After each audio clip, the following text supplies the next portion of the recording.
রব্বুল আলামিন বলছেন আল্লাহু খালিকু কুল্লি শাইইন ওয়া হুয়া আলা কুল্লি শাইইন ওয়াকিল।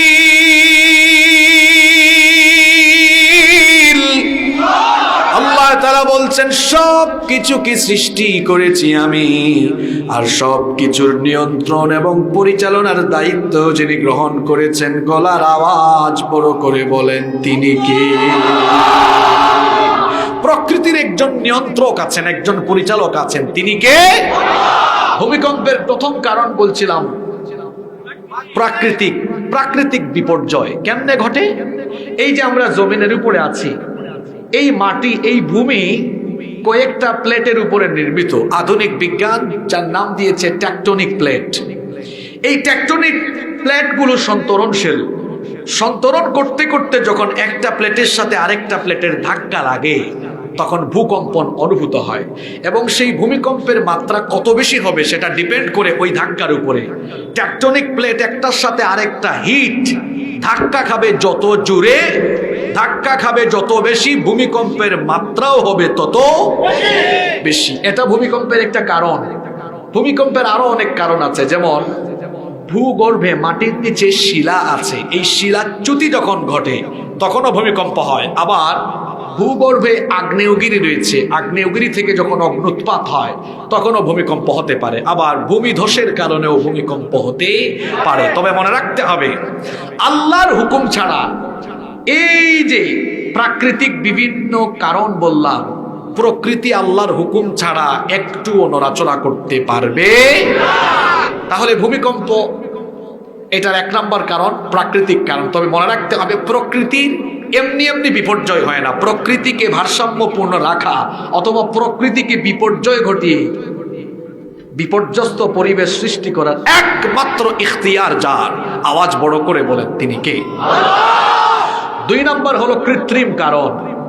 ভূমিকম্প বলেন, ঘূর্ণিঝড় চিত্রাং বলেন, মহামারী বলেন, আর যে কোনো ধরনের গজব বলেন, এমনি এমনি আসে না।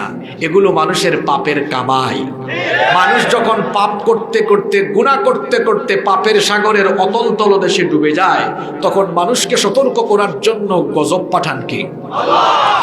এজন্য রব্বুল আলামিন কোরআনুল কারীমে বলেছেন, যাহারাল ফাসাদু ফিল বাররি ওয়াল বাহরি বিমা কাসাবাত আইদিন নাস। পানিতে এবং মাটিতে যত ধরনের বিপর্যয় ঘটে, বালা মুসিবত আসে, এগুলো এমনি এমনি আসে না। এগুলো হলো মানুষের পাপের কামাই। মানুষের পাপাচার আর গুনাহের কারণে মাঝে মাঝে মানুষকে গজব দিয়ে যিনি সতর্ক করেন তিনি কে? এই যে ভূমিকম্প, এগুলো এমনি এমনি হয় না। কেন হয়? এটা হাদিস শুনে ফেলেন আপনারা। নবীজি বলেছেন কিয়ামতের আগে সিরিজ ভূমিকম্প হবে।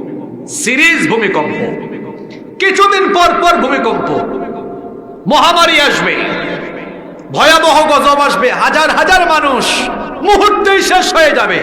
কিয়ামতের আগে এমন এমন গজব আসবে, রাতের বেলা দেখেছেন উঁচু উঁচু প্রাসাদের একটা শহর, সকাল বেলা দেখবেন কিচ্ছু নাই। তুরস্কে কি ঘটলো? ভোর রাতে, গভীর রাতে কি ঘটলো চিন্তা করেছেন? চোখের পলকেই বড় বড় বিল্ডিং গুলো মাটির তলায় চলে গেল, চূর্ণ বিচূর্ণ হয়ে গেল। নবীজি বলেছেন কিয়ামতের আগে ঘন ঘন খাসফান ওয়া মাসখান ওয়া কদফান, নবীজি বলেছেন ঘন ঘন ভূমিকম্প, দাবানল, চেহারার বিকৃতি ঘটবে। কেন ঘটবে? কোন পাপে ঘটবে? সেটা আমার মতো ছোট হুজুর বলা লাগবে না। ১৫০০ বছর আগে বলে গিয়েছেন বড় হুজুর মুহাম্মদুর রাসূলুল্লাহ সাল্লাল্লাহু আলাইহি ওয়াসাল্লাম। কি? ইদা কানাল মাগনামু দুয়ালা। নবীজি বলেছেন রাষ্ট্রের সম্পদ যখন নিজের সম্পদ মনে করে ভক্ষণ আরম্ভ হবে, রাষ্ট্রের সম্পদ, জনগণের সম্পদ নিজের মনে করে দায়িত্বশীল ব্যক্তিগণ যখন লুটপাট করে দেশের টাকা বিদেশে পাচার করে, কিংবা দেশের সম্পদ লুটপাট করে বিদেশে বেগম পাড়া বানাবে, তখনই কিয়ামতের আগে এরকম ভূমিকম্পের গজব আসবে।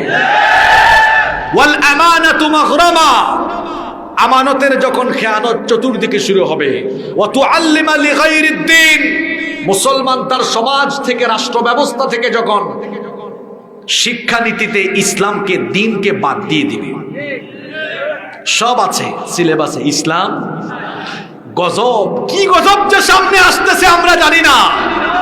এই মহামারী থেকে, ভূমিকম্প থেকে বাঁচার জন্য ইঞ্জিনিয়ার এনে খালি বিল্ডিং বানানো হবে না। যদি আমরা পাপাচার, গুনাহ, জুলুম আর খোদাদ্রোহী কাজ থেকে ফিরে না আসি, আমরা গজব থেকে রেহাই পাবো না। যখন গান বাজনা বেড়ে যাবে, গায়িকা নায়িকার সংখ্যা বেড়ে যাবে, মাদক বেড়ে যাবে, নবীজি বলেছেন কিয়ামতের আগে ঘন ঘন ভূমিকম্প, মহামারী আসবে। এজন্য আমরা যদি গজব থেকে বাঁচতে চাই, পাপাচার, গুনাহ ছেড়ে দিয়ে আমরা হেদায়াতের রাস্তায় আসার দরকার আছে না নাই? আল্লাহ আমাদেরকে হেদায়াতের উপরে অটল অবিচল রাখো।